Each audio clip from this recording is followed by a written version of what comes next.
Hello बच्चों। हम पिछली दो वीडियोस में 10 क्वेश्चंस कंप्लीट कर चुके हैं शॉर्ट क्वेश्चंस के। तो आज हम देखते हैं question number 11। Heptane and octane form an ideal solution at 373 Kelvin. The vapor pressure of two liquid components are 105.2 kilopascal and 46.8 kilopascal respectively. Okay, यानी कि यहाँ पर हमारे पास दो आइडियल सॉल्यूशन है हेप्टेन और ऑक्टेन के, जिनका वेपर प्रेशर हमें दिया है एट प्योर स्टेट, जो कि इतना और इतना गिवन है, यानी कि 105.2 पास्कल एंड 46.8 किलो पास्कल में ये गिवन है। और what will be the vapour pressure of a mixture of 26 gram of heptane and 35 gram of octane. तो हमें क्या कैलकुलेट करना है, vapour pressure of mixture, total mixture का वेपर प्रेशर हमें कैलकुलेट करना है। सो देखते हैं हम आंसर कैसे करेंगे इसका। हम यहाँ पर एज्यूम कर लेते हैं कंपोनेंट ए हमारे पास हेप्टेन है और कंपोनेंट बी हमारे पास ऑक्टेन है। Okay, component A heptane and component B octane. तो total vapour pressure of mixture क्या होता है, मिक्सचर का टोटल वेपर प्रेशर, इसका फॉर्मूला होता है हमारे पास P A plus P B. और पी ए की value vapour pressure at pure state of component A, ऐसे ही mole fraction of into mole fraction of component A, plus P B की वैल्यू क्या होगी, P naught B into X B. X B क्या है, mole fraction of B. Vapour pressure of heptane at pure state में हमें question में given है, and octane का भी प्योर स्टेट में जो वेपर प्रेशर है वो क्वेश्चन में गिवन है। देन हमें पी नॉट ए की और पी नॉट बी की वैल्यू तो पता है, ओके लेकिन हमें क्या चाहिए, हमें एक्स ए और एक्स बी की वैल्यू चाहिए। एक्स ए और एक्स बी की वैल्यू हमें यहाँ से कैलकुलेट करनी पड़ेगी। एक्स ए क्या है, mole fraction of A. Mole fraction of A का फॉर्मूला क्या होता है, मोल फ्रैक्शन का number of moles of solute upon number of moles of solution, यानी कि X A equals to number of moles of A and number of moles of B. Okay, X B का formula क्या होगा, N B, यानी कि number of moles of component B, यानी कि octane, number of moles of solution, total A and B. अब हमें क्या करना है, यहाँ पर हमें नंबर ऑफ मोल्स भी नहीं पता, तो नंबर ऑफ मोल्स पहले हम निकालेंगे। नंबर ऑफ मोल्स निकालने का फॉर्मूला क्या होता है, actual mass upon molar mass. Actual mass of component A and molar mass of component A, यानी कि heptane, and same way N B, यानी कि number of moles of B, W B upon M B. तो अब हम देखते हैं कि डब्ल्यू ए और एम ए की वैल्यू क्या है, और डब्ल्यू बी और एम बी। एम बी तो मोलर मास है, जो कि आप इजीली फाइंड आउट कर ही लोगे हेप्टेन और ऑक्टेन का, लेकिन हमें क्या करना है, यहाँ पर एक्चुअल मास फाइंड आउट करना है। एक्चुअल मास हमें क्वेश्चन में गिवन है। ओके, डब्ल्यू ए की वैल्यू क्या है, ऑक्टेन का जो मास है, हेप्टेन का जो एक्चुअल मास है वो क्वेश्चन में गिवन है 26 ग्राम, एंड ऑक्टेन का मास 35 ग्राम क्वेश्चन में गिवन है। और मोलर मास हमने कैलकुलेट कर लिया, क्योंकि इसका फॉर्मूला जो है ऑक्टेन का C8H18, इनका कार्बन का मास 12 और 8 कार्बन है, इसको इंटू करना है, प्लस 18 इंटू 1, फिर इन दोनों को ऐड करना है। सॉरी, ये प्लस का, सॉरी यहाँ पर इंटू नहीं होगा, प्लस होगा। ओके, ये प्लस होगा। सेम वे यहाँ भी हमें मोलर मास कैलकुलेट किया, सो हमारे पास जो आया इसका मोलर मास वो कितना आया, हेप्टेन का 100 ग्राम पर मोल। अब ये वैल्यू हमने इस फॉर्मूले में पुट करनी है, 26/100, ग्राम से ग्राम कैंसिल, और जो आंसर आएगा हमारे पास, ये मोल इनवर्ट से है अपॉन में, जो कि ऊपर जाकर मोल में चेंज हो जाएगा, यानी कि 0.26 mole, number of moles of Na। Okay, ऐसे ही number of moles of Nb कितना होगा, 0.31 मोल। यहाँ पर भी वैल्यूज पुट करिए इस फॉर्मूले में, सो हमें इसका नंबर ऑफ मोल्स मिल गए बी के। अब इन दोनों को ऐड करके जो आएगा हमारे पास 0.57 मोल। ओके, हमें ये वैल्यू भी मिल गई, ये वैल्यू भी मिल गई, एन ए एन बी। तो एक्स ए और एक्स बी आप कैलकुलेट कर लो इजीली, और एक्स ए और एक्स बी की वैल्यू भी मिल जाएगी। तो इनको इस फॉर्मूले में पुट करना सारी वैल्यूज़ को, तो आपके पास आंसर आ जाएगा, यानी कि total vapour pressure of mixture जो कि हमें कैलकुलेट करना है, हमारे पास आंसर आ जाएगा। ओके, यहाँ पर किया गया, एक बार अगर देखना चाहते हो तो देख सकते हो। एक्स ए की वैल्यू और एक्स बी की वैल्यूज़ ये हैं, और टोटल प्रेशर जो है हमारे पास फार्मूला ये है और सारी वैल्यूज फार्मूले में पुट करी तो हमारे पास किलो पास्कल में आंसर आ गया, क्योंकि ये जो वैल्यूज दे रखी थी हमें वो भी किलो पास्कल में ही दी हुई थी और मोल फ्रैक्शन की कोई वैल्यू होती नहीं है, इसीलिए हमने यहाँ पर आंसर जो है हमारा किस में आया, किलो पास्कल में। Then question number 12, Henry law constant for CO2 in water is 1.67 into 10 raised to power 8 Pascal at 298 Kelvin। Okay, Henry law constant की वैल्यू ये गिवन है। Calculate the quantity of CO2, यानी कि हमें क्या करना है, CO2 की क्वांटिटी कैलकुलेट करनी है कि कितना CO2 हमें वाटर में मिलाना पड़ेगा जिससे कि क्या हो, सोडा वाटर बन जाए, यानी कि 500 ml हमारे पास क्या है, वाटर है of soda water when packed under 2.5 atm CO2 pressure at 298 kelvin. Pressure क्या है यहाँ पर, 2.5 atm प्रेशर गिवन है। तो KH की वैल्यू क्वेश्चन से जो वैल्यूज यहाँ पर आपको गिवन है वो आपको नीचे लिखनी है। पहले KH की वैल्यू यहाँ पर लिखनी है 1.67 into 10 raised to power 8 pascal. Okay, then pressure कितना है, 2.5 atm है, लेकिन यहाँ पर हमें इसको पास्कल में कन्वर्ट करना पड़ेगा। क्यों, क्योंकि यहाँ पर जो हेनरी लॉ कांस्टेंट है वो भी हमें पास्कल में ही गिवन है। तो पास्कल में क्या होती है इसकी value, 1 atm equals to 1.01 into 10 raised to power 5 pascal, और इसको हम मल्टीप्लाई कर देंगे 2.5 से, तो हमारे पास आ जाएगा पास्कल में आ जाएगी इसकी वैल्यू प्रेशर की। देन अब हम अप्लाई करते हैं Henry law constant. Henry law constant क्या होता है, pressure of carbon dioxide equals to Henry law constant into mole fraction of CO2। Mole fraction of CO2 हमें यहाँ से मिल जाएगा, मोल फ्रैक्शन मिल जाएगा तो इसके बाद हम नंबर ऑफ मोल्स निकालेंगे, नंबर ऑफ मोल्स निकालने के बाद हम उसका एक्चुअल मास फाइंड आउट कर लेंगे।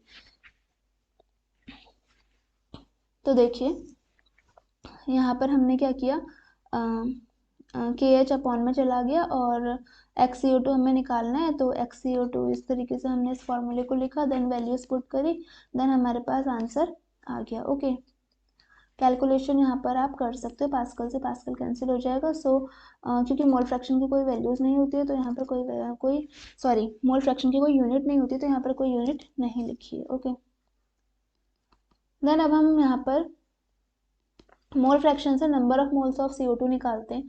मोल फ्रैक्शन का फॉर्मूला क्या होता है, mole fraction equals to mole fraction of CO2 equals to number of moles of CO2 upon total number of moles of solution, यानी कि CO2 प्लस H2O। ओके, यहाँ पर हमें number of moles of CO2 find out करना है और NH2O की value भी हमें यहाँ पर निकाल के इसमें पुट करनी पड़ेगी, और XCO2 की वैल्यू हमने यहाँ पर फाइंड आउट कर ली है। सो अब हम वाटर के नंबर ऑफ मोल्स कैसे पता करेंगे, क्योंकि हमारे पास क्या है, 500 मिलीलीटर वाटर है। ओके, हमें यहाँ पर क्या है, मिलीलीटर है वाटर, मतलब वाटर हमें किस में गिवन है, मिलीलीटर में, लेकिन हमें तो यहाँ पर वाटर का एक्चुअल मास चाहिए ना। तो number of moles of H2O जब हमें निकालने होते हैं तो इसका फॉर्मूला क्या होता है, actual mass of H2O upon molar mass of H2O। Molar mass तो आप इजीली कैलकुलेट कर सकते हो, 18 ग्राम होता है, जैसे कि कैसे कर सकते हो, H2O हाइड्रोजन का 1 इंटू 2 प्लस ऑक्सीजन का कितना होता है 16 2 प्लस 16 यानी कि 18 आ गया मोलर मास। और यहाँ पर एक्चुअल मास कितना होगा, एक्चुअल मास हम उस वाले फॉर्मूले से, किस फॉर्मूले से, अभी ये देखो, जैसे वॉल्यूम ऑफ वाटर है आपके पास 500 ml and density of water, ये मैंने आपको कल भी बताया था कि वाटर की डेंसिटी हमेशा 1 ग्राम पर मिलीलीटर होती है। ये देखिए यहाँ पर हमें अब क्या करना है, इस वैल्यू को आपको इग्नोर करना है। NCO2 is very very less as compare to NH2, number of moles of H2 के कंपैरिजन में इसकी जो वैल्यू क्या है वो बहुत कम है, तो हम इसको इजीली इग्नोर कर सकते हैं। इसको इग्नोर कर लेंगे तो हमारे पास फॉर्मूला ये बन जाएगा, और इनकी वैल्यूज पुट कर लो, आपके पास number of moles of CO2 आ गए। Okay, number of moles of CO2 है आपके पास ये 42 into 10 raised to power -3 mole. Okay, अब हमें क्या करना है, एक्चुअल मास ऑफ CO2 निकालना है, तो यहाँ पर नंबर ऑफ मोल्स का फॉर्मूला लगाओ, number of moles of CO2 and CO2 equals to actual mass of CO2 upon molar mass of CO2। Okay, then actual mass of CO2, molar mass यहाँ पर रखो, CO2 का कैसे आएगा, 12 plus 16 into 2 यानी कि टोटल 44 ग्राम पर मोल, से ये मोल कैंसिल हो जाएगा, तो यहाँ पर आपके पास जो आंसर आ जाएगा वो ग्राम में आ जाएगा। ओके, देन अब हम करते हैं क्वेश्चन नंबर 13। क्वेश्चन नंबर 13 क्या है? हाँ, बहुत इजी क्वेश्चन है, इसको हमने पहले भी डिस्कस किया था। फर्स्ट क्वेश्चन यही था, इसी टाइप का था, मतलब कुछ। क्या कहता है 13 number question? In non ideal solution what type of deviation shows the formation of minimum boiling आइसोट्रॉप्स?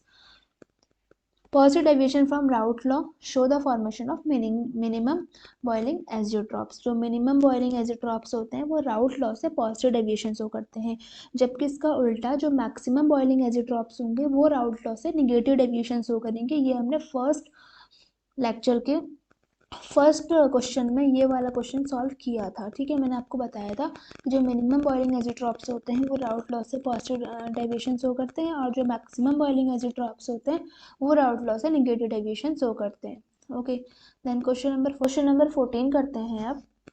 Calculate the freezing point depression expected for 0.0711 m aqueous solution of Na2SO4 if this solution actually freezes at minus 0.320 degree Celsius, what would be the value of want half factor? यानी कि हमें want half factor की value calculate करनी है। हमें KF दे रखा है यहाँ पर, फ्रीजिंग पॉइंट डिप्रेशन कांस्टेंट जो है केल्विन kg पर मोल। यस, और KF की वैल्यू यहाँ पर गिवन है 8.6। तो यहाँ पर KF की वैल्यू गिवन है 1.86 केल्विन kg पर मोल। ओके, देन अब हम यहाँ पर जो जो वैल्यूज़ यहाँ पर गिवन है वो लिख लेते हैं। डिप्रेशन इन फ्रीजिंग पॉइंट कितना है? डेल्टा TF की वैल्यू 0.320 डिग्री सेल्सियस। ये देखिए यहाँ वैल्यू माइनस में है, लेकिन यहाँ प्लस क्यों हुई इसका मैं रीज़न मैं अभी आपको थोड़ी देर में बताऊंगी। ठीक है, एंड मोलालिटी गिवन है यहाँ पर, एक्वस सॉल्यूशन की मोलालिटी ये हो गई, और KF यहाँ पर KF की वैल्यू ये है। ओके, देन हम ये वाला फॉर्मूला यहाँ पर लगाएंगे और सीधे डायरेक्ट हमारे पास आंसर आ जाएगा। डिप्रेशन इन फ्रीजिंग पॉइंट का फॉर्मूला क्या होता है? जब हमारे पास वांट हाफ फैक्टर निकालना हो उस कंडीशन में delta TF equals to I, इस फॉर्मूले को आपको याद रखना है, IKF इंटू एम। मोलालिटी रखो, KF की वैल्यू पुट करो, एंड I जो है यहाँ से निकल जाएगा, और डेल्टा TF की वैल्यू 0.320 डिग्री सेल्सियस आपको यहाँ पर पुट करनी है। लेकिन ये प्लस में क्यों हुआ? देखो, इसका एक मेथड, इस क्वेश्चन का एक मेथड और है। इस क्वेश्चन का एक मेथड क्या है? डेल्टा TF यहाँ पर हमें देखो, डेल्टा TF जो है ना, ये हमारे पास 273.15, ये जो वैल्यू है ये क्या है? प्योर सॉल्वेंट की है। प्योर सॉल्वेंट का जो टेम्परेचर होगा वो ये होगा। उसके बाद हमने माइनस करना है जितना उसमें डिप्रेशन हुआ। डिप्रेशन कब होगा? जैसे सॉल्यूशन है, सॉरी सॉल्वेंट है प्योर, जब हम उसमें सॉल्यूट मिलाएंगे तभी तो उसमें डिप्रेशन होगा, फ्रीजिंग पॉइंट में डिप्रेशन होगा, जब हमने उसमें क्या मिलाया? सॉल्यूट मिलाया। तो सॉल्यूट मिलाने पर जो उसका वेपर प्रेशर था, जो उसका टेम्परेचर था, सॉरी, वो इतना हो गया। यानी कि हमें प्योर सॉल्वेंट में से माइनस कर देना है जो सॉल्यूशन बना उसके उसके टेम्परेचर को, तो हमारे पास यहाँ पर डेल्टा TF की वैल्यू आ जाएगी, तभी यहाँ पर ये वैल्यू क्या होगी? पॉजिटिव हो गई। अब एक फॉर्मूला, ये तो हमारे पास कौन सी वैल्यू है? ऑब्जर्व्ड वैल्यू है, जो कि उन्होंने जो कि हमने क्या किया? ऑब्जर्व की थी, क्वेश्चन में गिवन थी जो वैल्यू।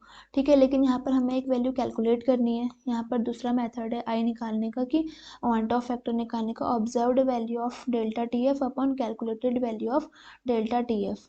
तो डेल्टा TF की फॉर्मूला तो यहाँ पर वही लगा है, लेकिन यहाँ पर जो है उस वाले फॉर्मूले में आई से इंटू किया है, यानी कि वांट ऑफ फैक्टर से इंटू किया है। लेकिन यहाँ पर आपको क्या करना है? इसको हटा देना है अभी फिलहाल, एंड यहाँ से डेल्टा TF आपकी कैलकुलेटेड वैल्यू आ जाएगी। फॉर्मूले में सारी चीज़ें रख के KF की वैल्यू रखो, एंड M की मोलालिटी पुट करो यहाँ पर, तो आपके पास ये आ जाएगी कैलकुलेटेड वैल्यू। तो इसका जो फॉर्मूला होता है I equals to observed value upon calculated value. Observed value ये है, और कैलकुलेटेड वैल्यू जो अभी आपने कैलकुलेट की 0.312, देन इनको डिवाइड करोगे तो आपके पास 2.42 आपके पास वांट ऑफ फैक्टर आंसर आ जाएगा। देन हम करते हैं क्वेश्चन नंबर 15। क्वेश्चन नंबर 15 क्या है? State Raoult's law for the solution containing volatile component. Okay, हमें राउल्ट लॉ यहाँ पर बताना है कि राउट लॉ क्या है वोलेटाइल कंपोनेंट्स के लिए, वोलेटाइल सॉल्यूट के लिए। ओके, सॉल्वेंट भी वोलेटाइल होगा, सॉल्यूट भी यहाँ पर वोलेटाइल ही होगा।